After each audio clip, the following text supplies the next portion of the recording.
പുതിയൊരു വീഡിയോയിലേക്ക് സ്വാഗതം. നാളത്തെ ദേശീയ പണിമുടക്ക് എങ്ങനെയെല്ലാം ബാധിക്കുമെന്നാണ് ഈ വീഡിയോയിൽ പറയുന്നത്. വിശദമായ വീഡിയോയിലേക്ക് കടക്കും മുമ്പ് ചാനൽ സബ്സ്ക്രൈബ് ചെയ്യാനും വീഡിയോ ഇഷ്ടപ്പെട്ടാൽ ലൈക്ക് ചെയ്യാനും ഷെയർ ചെയ്യാനും മറക്കരുത്. കേന്ദ്ര സർക്കാർ നയങ്ങൾക്കെതിരെ തൊഴിലാളി സംഘടനകൾ പ്രഖ്യാപിച്ച പണിമുടക്ക് നാളെ നടക്കുകയാണ്. വിവിധ മേഖലകളിലെ തൊഴിലാളികൾ പണിമുടക്കിൽ പങ്കെടുക്കുമെന്ന് അറിയിച്ചതോടെ കേരളത്തിൽ വിദ്യാഭ്യാസ സ്ഥാപനങ്ങൾ നാളെ പ്രവർത്തിക്കുമോ എന്ന ആശങ്ക ഉയർന്നിട്ടുണ്ട്. വിവിധ അധ്യാപക സംഘടനകളും പണിമുടക്കിന്റെ ഭാഗമാകുമെന്ന് അറിയിച്ച സാഹചര്യത്തിൽ സ്കൂളുകളുടെയും കോളേജുകളുടെയും പ്രവർത്തനങ്ങളെ ബാധിക്കാൻ സാധ്യതയുണ്ട്. ഇടതു വിദ്യാർത്ഥി സംഘടനകളും പണിമുടക്കിന് ഐക്യദാർഢ്യം പ്രഖ്യാപിച്ചിട്ടുണ്ട്.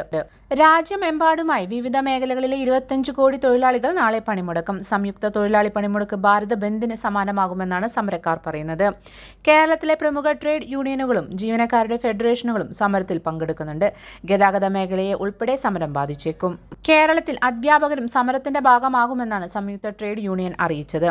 ദേശീയ പണിമുടക്കിന്റെ ഭാഗമാകുമെന്ന് കേരള NGO യൂണിയനും നേരത്തെ വ്യക്തമാക്കിയിരുന്നു.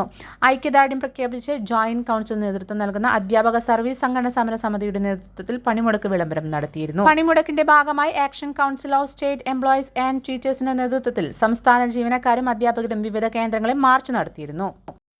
കേരള സർവകലാശാല നാളെ നടത്താനിരുന്ന എല്ലാ പരീക്ഷകളും പുനഃക്രമീകരിച്ചിട്ടുണ്ട്. പുതുക്കിയ തീയതി kerala.university.ac.in ലഭിക്കും. പൊതുവിദ്യാഭ്യാസ മേഖലയെ കോർപ്പറേറ്റ് പിടിയിൽ നിന്നും മോചിപ്പിക്കാനുള്ള ഭാവി പോരാട്ടങ്ങളിൽ തൊഴിലാളികളുടെ പിന്തുണ ആവശ്യമുണ്ട്. ഈ സാഹചര്യത്തിൽ അഖിലേന്ത്യാ പണിമുടക്കിന്റെ എല്ലാ വിദ്യാർത്ഥികളും പിന്തുണയ്ക്കണമെന്നാണ് വിദ്യാർത്ഥി സംഘടനകൾ സംയുക്ത പ്രസ്താവനയിലൂടെ ആവശ്യപ്പെട്ടത്. ബാങ്കിംഗ്, ഇൻഷുറൻസ് മേഖലയിലെ ജീവനക്കാരും നാളത്തെ പൊതുപണിമുടക്കിൽ പങ്കെടുക്കുന്നുണ്ട്. ബാങ്ക് പ്രവർത്തനങ്ങളെയും സമരം ബാധിച്ചേക്കും.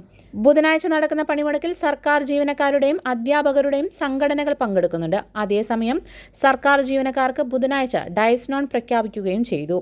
ജീവനക്കാരുടെ മിക്ക സംഘടനകളും പണിമുടക്കിൽ പങ്കെടുക്കുന്നതിനാൽ സർക്കാർ ഓഫീസുകളുടെയും സ്കൂളുകളുടെയും പ്രവർത്തനത്തെ ബാധിച്ചേക്കാം.